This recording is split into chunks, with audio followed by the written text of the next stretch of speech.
Did you know the Pope's clothes can carry secret messages? From red shoes to a plain silver cross, every piece tells a story. In this video, we'll explore 7 times the Pope used his clothing to send powerful messages without saying a word. 1. The return of the red shoes.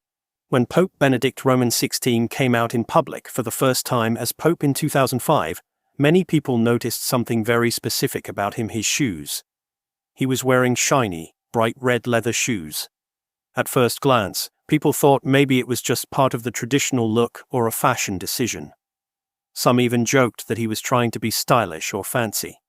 But the truth is, those red shoes weren't about fashion at all. They were full of meaning. Every detail, every color, every choice was a message. And Pope Benedict XVI was sending a strong one. The red shoes have been a part of the Pope's clothing for hundreds of years. This tradition goes way back to the early days of the Catholic Church. Back then, the color red symbolized something very powerful. It wasn't just about standing out, it stood for the blood of Christian martyrs. Martyrs are people who died for their faith, refusing to give up their beliefs, even when it meant facing torture or death. The red shoes were meant to remind everyone that the Pope walks the same path as these brave people who gave up everything for God. It also connects to Jesus Christ's suffering and death. Red stands for the Passion of Christ, the time when he was arrested, beaten, and crucified. So when a pope wears red shoes, it's like silently saying, "I walk in the steps of those who gave everything for their faith." But over time, this tradition faded. The last few popes before Benedict didn't wear red shoes. For example, Pope John Paul II famously wore simple brown shoes, even when they became very old and worn out. He was known for being down to earth and humble, and his shoes matched his personality. He didn't care about looks, he cared about serving people and being close to them.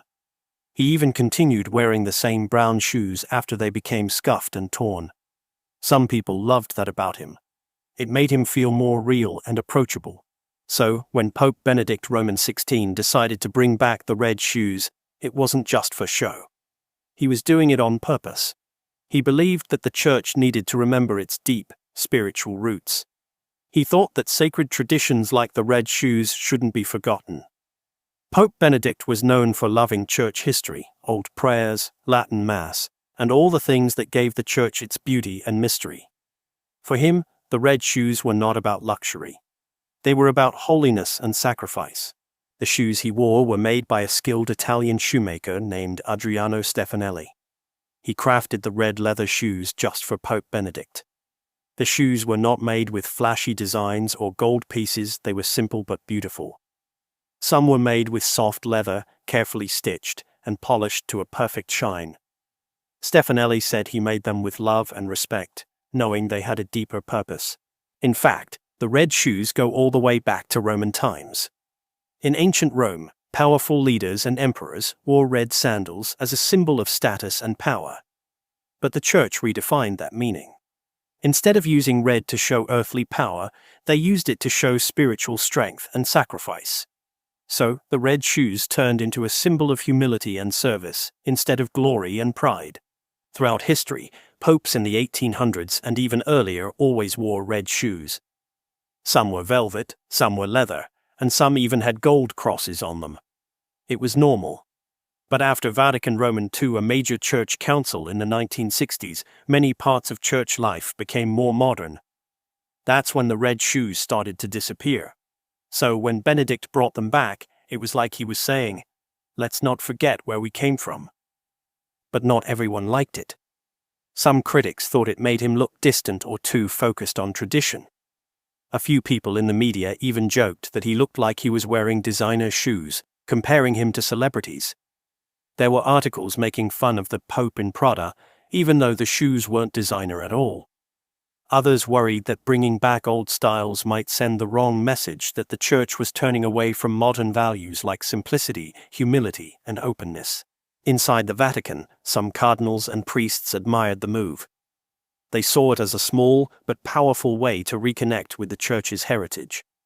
Liturgical scholars wrote essays and blog posts explaining the deeper meaning of the red shoes. They said the shoes were not about showing off, they were about showing the blood of martyrs about reminding the Pope and the people that the role of the Church is to serve, suffer, and stay true to faith. Pope Benedict didn't explain his choice in a long speech, but he didn't have to. His actions said it all. He was always a quiet and thoughtful person, more of a scholar than a public speaker. But he loved the traditions of the Church deeply. He believed that even small things like clothes or shoes could be used to teach people and remind them of deeper truths. He once said in an interview that beauty leads people to God. That's how he saw the red shoes, not as decorations, but as beautiful signs that pointed people towards sacrifice, love, and holiness. He believed that every piece of church tradition held meaning and should be treated with respect. 2. No red cape. When Pope Francis walked out on the balcony for the first time as the new pope in 2013, something looked very different.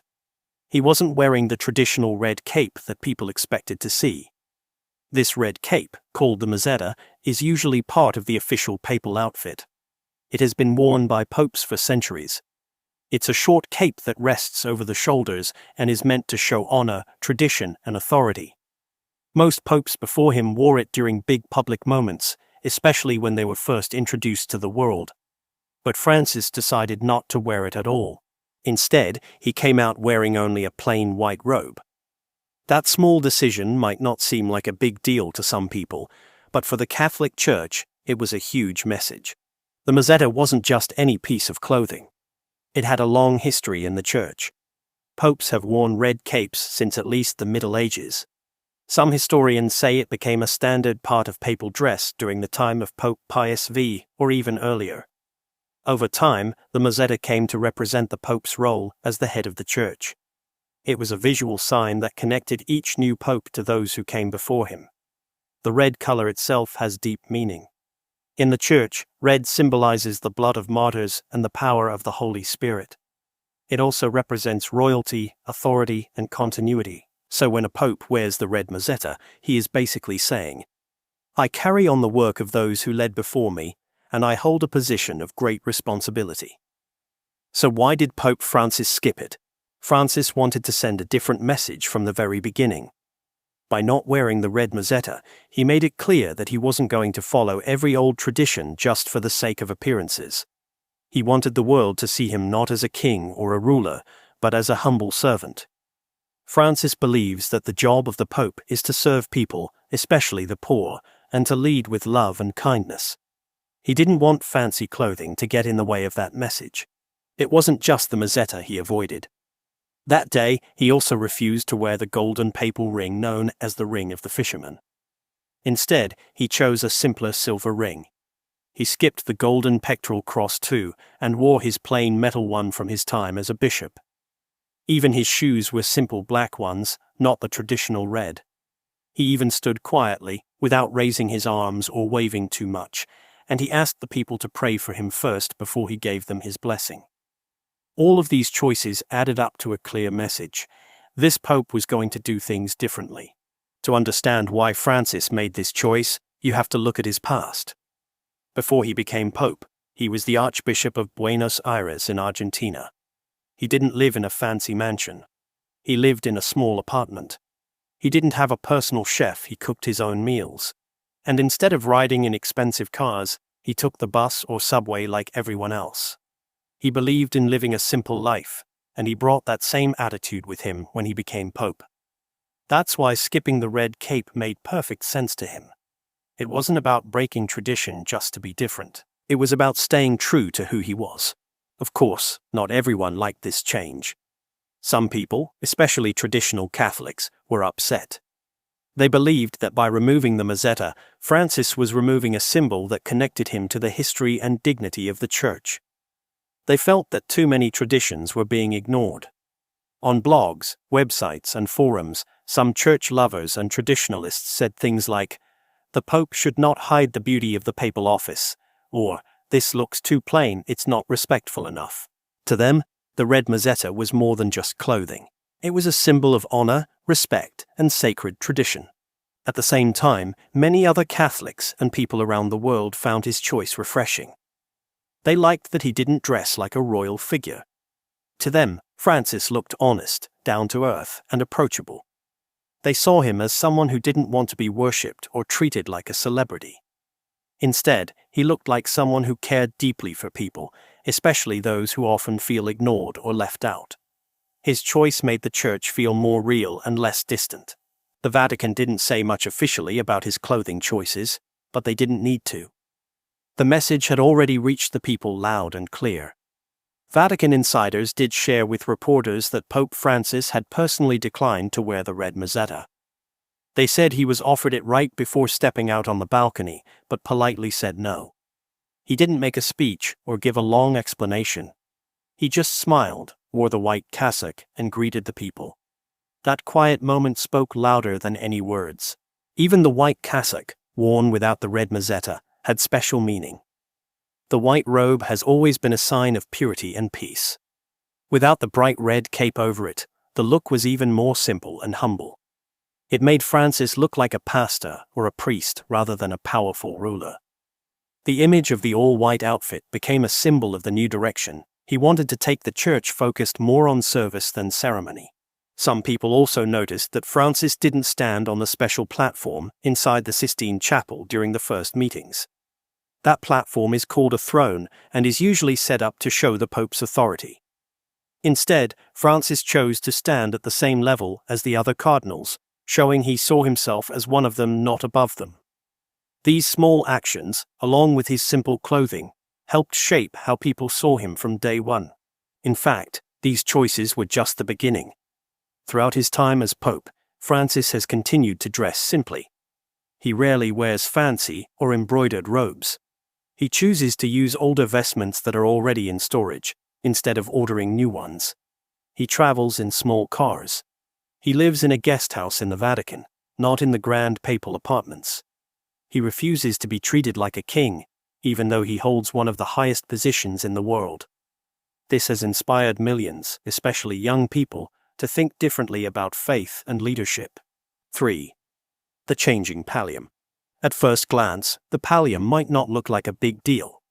It's just a white strip of cloth worn around the shoulders of the Pope and some bishops. But in the Catholic Church, even small things like this can carry powerful messages.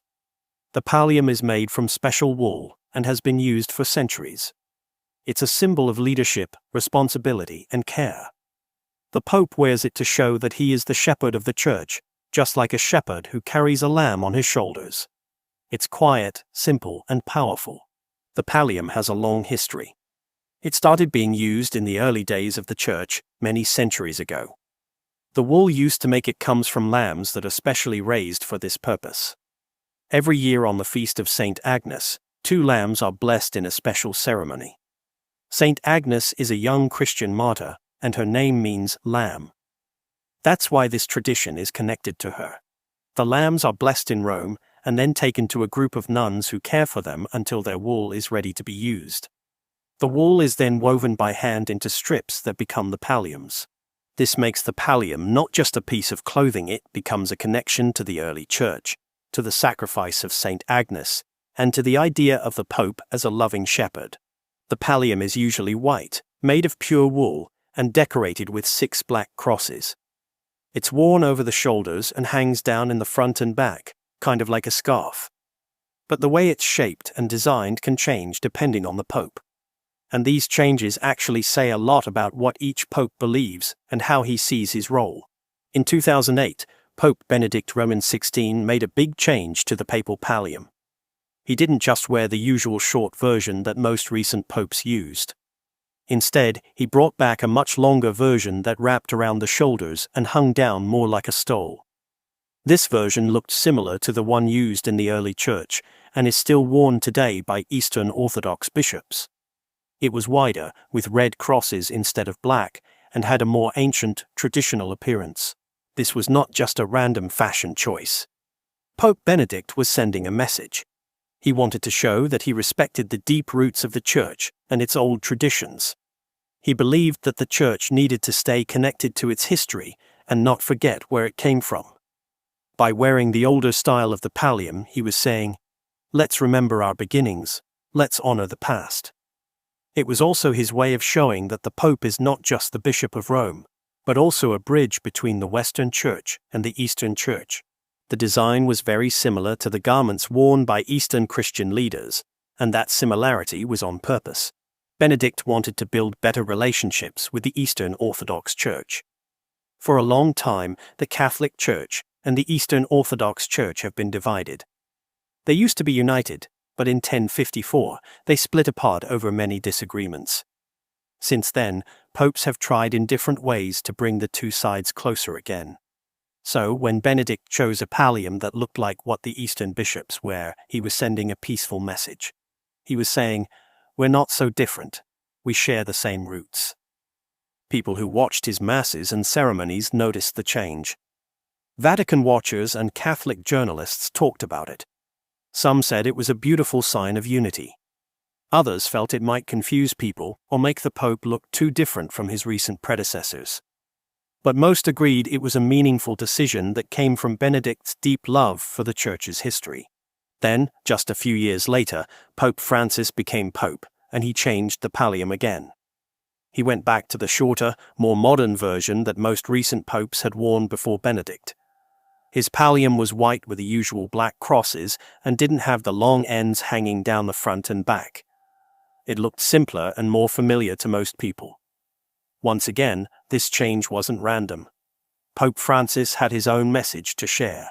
Francis is known for being humble and focused on the present. He believes that the Church needs to be close to the people and easy to understand. He doesn't want people to feel like the Church is stuck in the past or too complicated. So by going back to the simpler pallium, he was saying, "I want to be a shepherd who walks with the people today." He didn't reject tradition, but he felt it was more important to be clear, simple, and approachable. His version of the pallium matched his personality and his mission. The pallium isn't worn all the time. It's used on special occasions, like during big masses, and when the Pope is leading an important celebration. It's also given to new archbishops as a sign that they are now united with the Pope. Every year, on the feast of Saints Peter and Paul, the Pope gives new palliums to the archbishops who were appointed that year. It's a beautiful ceremony, and it shows the connection between the Pope and the leaders of the Church around the world. The fact that the pallium is made of wool also has deep meaning. Wool is soft and warm, and it comes from sheep just like the ones a shepherd cares for. The Pope is often called the Good Shepherd, a title taken from Jesus himself. In the Bible, Jesus says, "I am the Good Shepherd. The Good Shepherd lays down his life for the sheep." John 10:11. So when the Pope wears the pallium made of lamb's wool, he is silently saying that he will care for his people with love and sacrifice.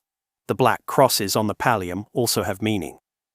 They remind people of the cross of Jesus and the weight of the responsibility the Pope carries. It's not an easy job to lead the Church.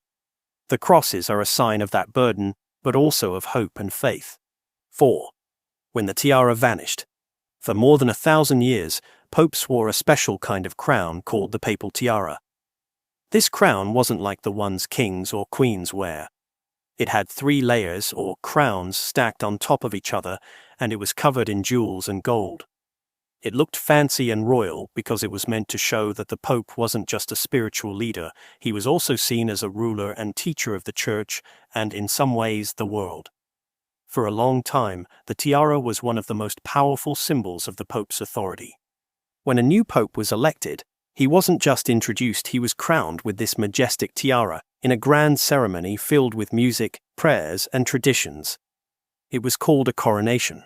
But everything changed in 1964. Pope Paul Roman VI, who had been chosen as Pope a year earlier, did something that shocked everyone. During a public mass at St. Peter's Basilica, one of the most important churches in the world, he quietly took off his papal tiara and placed it on the altar. Then he made an announcement that surprised both the people sitting in front of him and those watching around the world.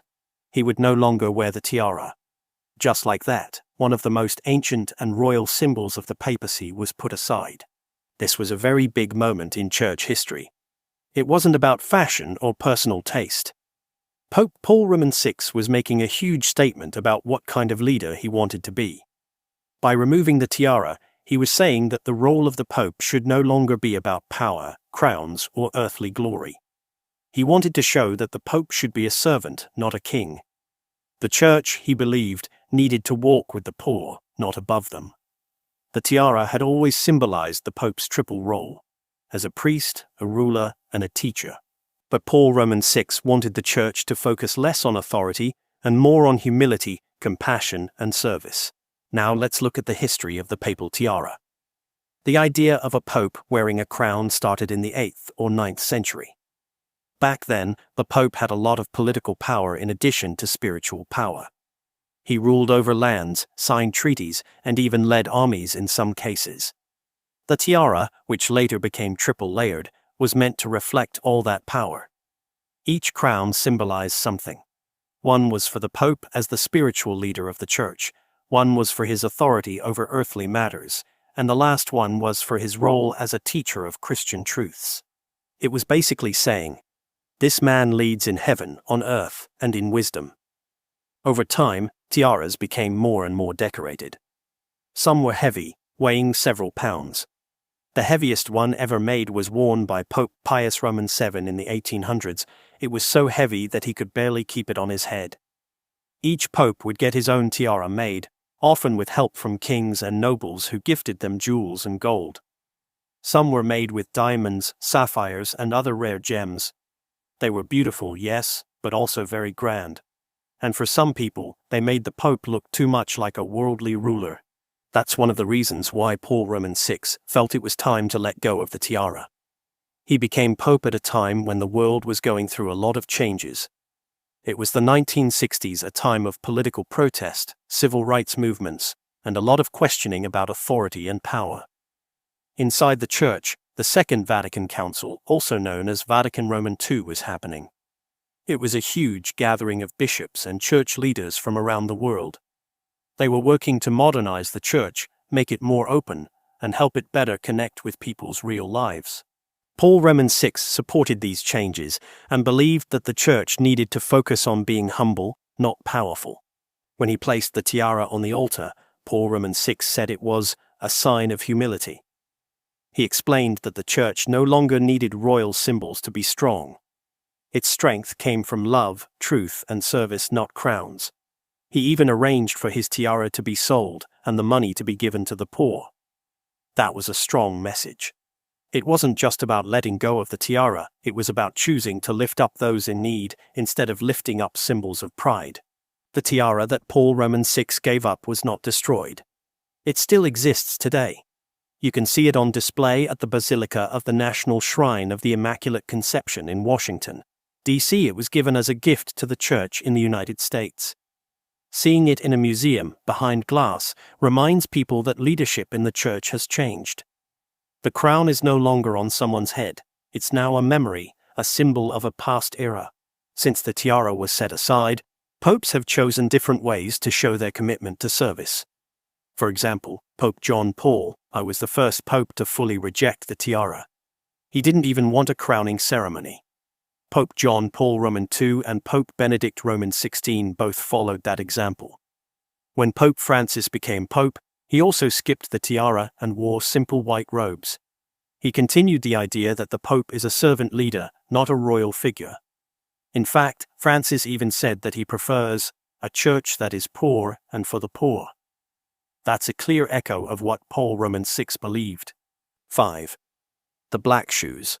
When Pope Francis became the new head of the Catholic Church in 2013, people were paying close attention to every little detail about him. What would he wear? What kind of leader would he be? How different would he be from the popes before him? And while some people focused on his words or his background, others noticed something really simple but meaningful: his shoes. Pope Francis walked out wearing plain black shoes. And while that might sound like a tiny thing, it actually sent a very big message. You see, for years, popes had worn red shoes. These red shoes were shiny, well-made, and had a deep symbolic meaning. They were part of the traditional papal outfit, and they weren't just for style. In the Catholic Church, red symbolizes the blood of Christian martyrs, people who died for their faith. It also symbolizes the authority and sacrifice of the Pope. The red shoes reminded people that the Pope walked in the footsteps of those who had suffered and led the Church with courage and strength. So when Francis didn't wear red shoes, It surprised a lot of people. Instead of changing his footwear to match tradition, he simply kept wearing the same black orthopedic shoes he had used as the Archbishop of Buenos Aires in Argentina. These weren't new shoes either. They were old, a little worn out, and very practical. But that was exactly the point. Pope Francis wasn't trying to impress anyone. He wasn't interested in looking powerful or royal. He was making a statement through simplicity. His black shoes were comfortable and helped support his feet, especially since he walks a lot and stands for long periods during ceremonies. They were made by a local shoemaker in Argentina who had crafted shoes for him for years. The shoes were chosen for practicality, not for appearance. Francis didn't care about shiny leather or flashy designs.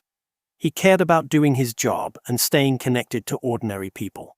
The black shoes showed that Francis wasn't going to change who he was just because he had become the Pope.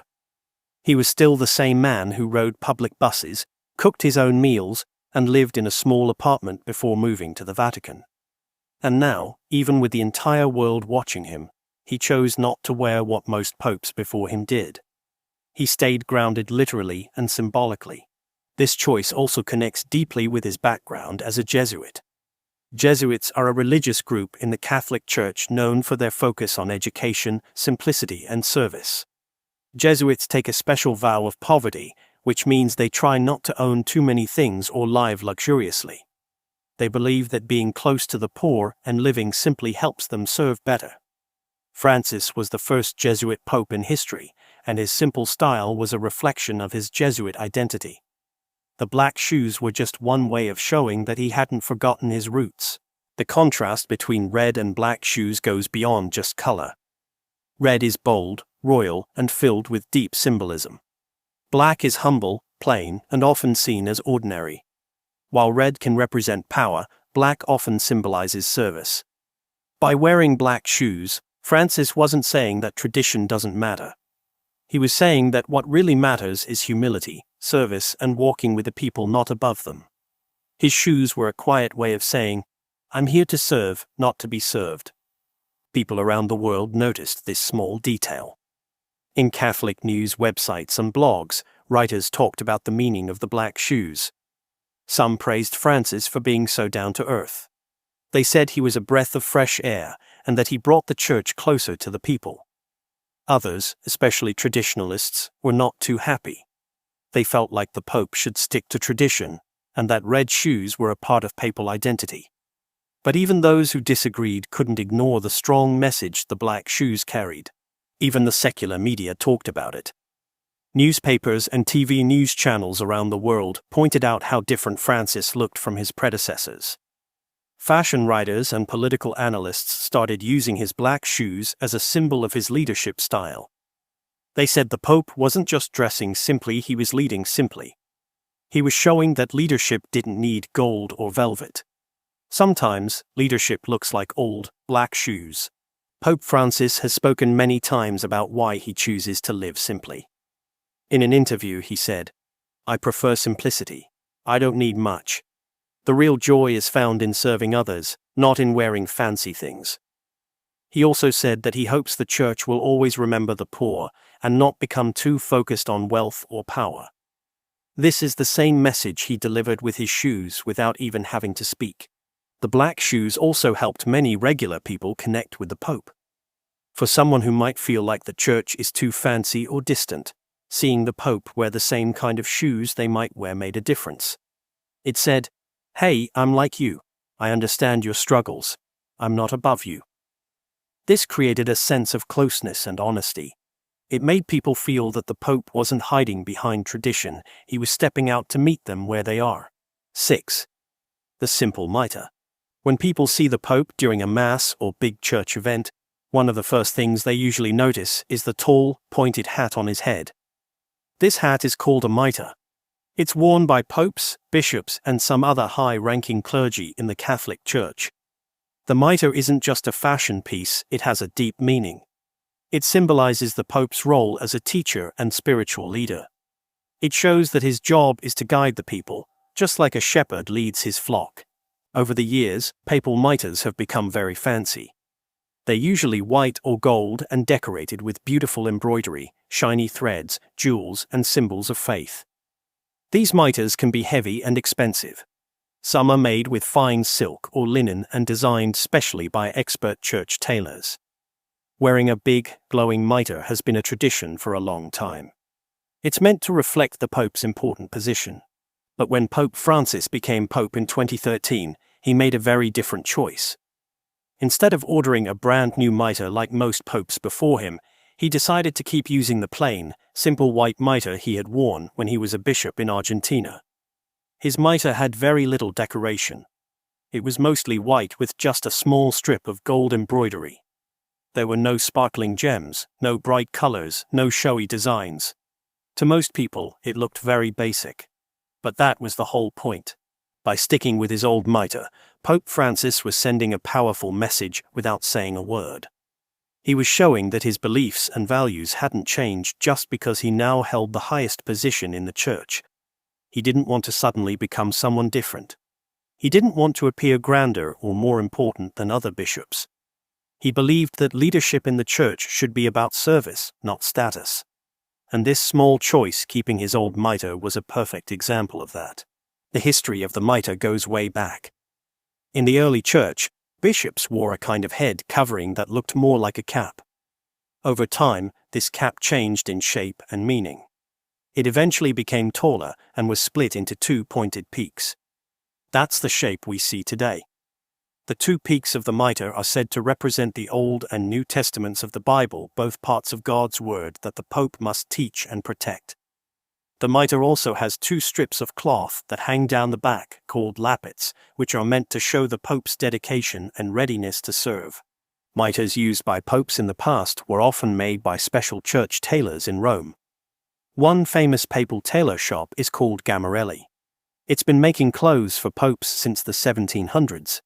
They are known for creating beautiful vestments, including robes, stoles, and mitres. When Pope Francis didn't request a new mitre from them, people were surprised. The shop was ready to make him something new, but Francis said he didn't need it. Instead, he preferred to reuse what he already had. At first, the tailors and people inside the Vatican were a little shocked. It had been a long tradition for each new pope to wear a new set of vestments, especially something as important as a mitre. But when they saw how committed Francis was to living simply, many people admired him for it. One Vatican insider said, "It's unusual, but very Francis. He wants to lead by example." The tailors respected his choice, even if it meant breaking with tradition. The mitre Francis wore may have been simple in looks, but it was rich in meaning. In the Bible, Jesus said, "Blessed are the meek, for they shall inherit the earth." Matthew 5:5. The word meek doesn't mean weak. It means humble, gentle, and willing to serve others. Francis's simple mitre was a way of living that verse. It showed that he didn't need to wear something fancy to be respected.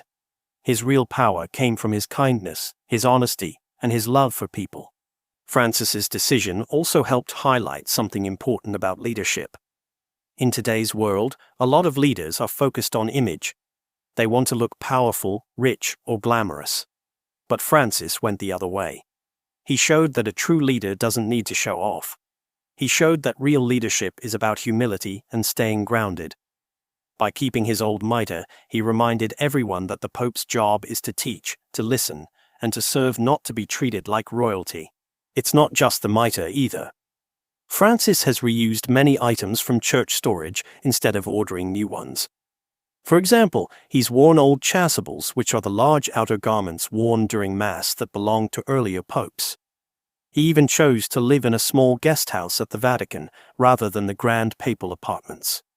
He said that he likes to be around people and doesn't need luxury to do his work. This is all part of his bigger message. The church should live simply and focus on what truly matters: helping the poor, spreading love, and staying close to God. People around the world have taken notice. Some say Francis's choice of a plain mitre makes him look more relatable and humble. Others, especially those who love church traditions, worry that he might be letting go of too many symbols. But most agree that his actions are sincere and reflect his personality. He's not trying to erase the past. He's just showing that faith and leadership don't always need to be covered in gold to be powerful. The mitre is usually worn during special church ceremonies, such as major masses, ordinations, and holy celebrations. It's part of the full set of vestments that help mark the importance of the event. When the Pope wears it, people know something important is happening. But now, thanks to Francis, people also see something else: a leader who puts spirituality before style, who chooses meaning over appearance. 7. The old silver cross. Out of all the things a pope wears, the pectoral cross is probably one of the most personal and powerful. It hangs from a chain around the pope's neck and rests near his heart. Most popes wear one made of gold, and it's often beautifully decorated with jewels or fine designs. It's not just jewelry, it's a symbol of their spiritual role and their connection to Christ. For centuries, new popes have received a new, custom-made golden cross as part of the tradition. But when Pope Francis became the head of the Catholic Church, he surprised everyone again. Just like with his shoes and mitre, he didn't accept a fancy new cross. Instead, he chose to keep wearing the same simple silver cross he had used for years as a bishop in Argentina. At first, people were surprised. This cross wasn't made of gold or covered in diamonds. It was made of plain silver and didn't look expensive or flashy. But when people looked closer, they saw something deeply meaningful in the design. The cross shows Jesus as the Good Shepherd, carrying a lost sheep on his shoulders. Around Jesus are other sheep, following him. It's a very tender image. It shows Jesus not as a king sitting on a throne, but as a kind shepherd who goes out of his way to find the sheep that has wandered off. The message is powerful. God doesn't abandon anyone. He looks for those who feel lost, picks them up, and brings them home with love. This image comes from the Bible, in the book of John, chapter 10, verse 11, where Jesus says, "I am the good shepherd. The good shepherd lays down his life for the sheep." It's one of the most comforting verses in the Bible. It means that a true leader isn't someone who controls people with power, but someone who sacrifices for them, protects them, and never gives up on them. By choosing a cross with this image, Pope Francis was saying something very important about how he saw his role as Pope. He didn't want to rule like a king. He wanted to care like a shepherd. Francis has worn this same silver cross in every major event since he became Pope. He's worn it when meeting world leaders like us presidents and kings. He's worn it during speeches in front of thousands of people. He's worn it while visiting refugees, hugging children, and praying with prisoners. Through all these moments, the cross has stayed the same. It's like a piece of his heart that he carries with him wherever he goes. And even though it's simple, it's one of the most powerful things he wears. This choice touched a lot of people. Many felt it made the Pope seem more down to earth and relatable. In a world where leaders often show off their wealth and wear expensive clothes, seeing the Pope stick to a plain silver cross was refreshing. It made people feel like he wasn't trying to be someone special, he was just being himself. It also made them feel like the church was closer to the people, not above them. Some people even said that after seeing the Pope's cross, they decided to wear simpler crosses themselves. But why is silver such a big deal? In church tradition, gold is usually seen as the color of kingship, power, and glory. It shines like the sun and is associated with royalty and celebration. That's why golden crosses have been popular for so long. Silver, on the other hand, is softer and cooler. It shines like the moon and is often connected with purity, honesty, and humility. By choosing silver over gold, Francis wasn't saying gold is bad. He was saying that, for him, what matters more is staying humble, true, and connected to real people. Francis also didn't ask for a new version of his silver cross. He didn't want a better one or a fancier one. He kept the exact same one he had used for years. That showed that he didn't believe becoming Pope meant becoming someone new. He believed his mission as a bishop to serve, to guide, and to love was the same mission he had now, just on a bigger scale. The cross became a symbol of that consistency. He didn't change. His values didn't change. His mission didn't change. People in the Vatican and the Church were surprised at first, but then many admired him for his decision. Some said, "He's showing that leadership is about heart, not gold." Others said, This is exactly what the world needs right now, a pope who reminds us of what really matters. And people outside the Catholic Church noticed too. Journalists, world leaders, and people from other religions talked about how meaningful the cross was. They said it showed a kind of leadership the world doesn't see often enough. There were many public events where this silver cross stood out. When Francis gave his first blessing from the balcony of St. Peter's Basilica, millions of people saw it. When he visited the poor neighborhoods in South America or comforted survivors of natural disasters, the cross was there. When he visited the Holy Land, knelt in prayer at memorials, or stood before large crowds at World Youth Day, that same silver cross was hanging from his neck. And each time, it sent the same quiet message: I'm here to serve, not to be served. What makes this story even more beautiful is that the cross was designed by an artist who wanted to show the love of Jesus in a way that touched the heart. The design isn't cold or stiff. It's warm, kind, and full of movement. Jesus doesn't just stand there, he's carrying the sheep, with other sheep following. It's almost like a story carved into metal. And every time people see the cross, they're reminded of that story. They're reminded that no matter how lost they feel, God is always looking for them. That's a message Pope Francis wanted everyone to hear. This simple silver cross has become a symbol not just of Pope Francis, but of his entire way of leading. He doesn't try to be flashy or famous. He doesn't act like a celebrity. He tries to be close to the people, to understand their pain, to lift them up, and to walk with them. His cross is not about showing power, it's about showing love. If you enjoyed learning these hidden messages, don't forget to like the video, subscribe for more, and hit the bell icon. Thanks for watching, and remember, sometimes silence speaks the loudest. See you next time.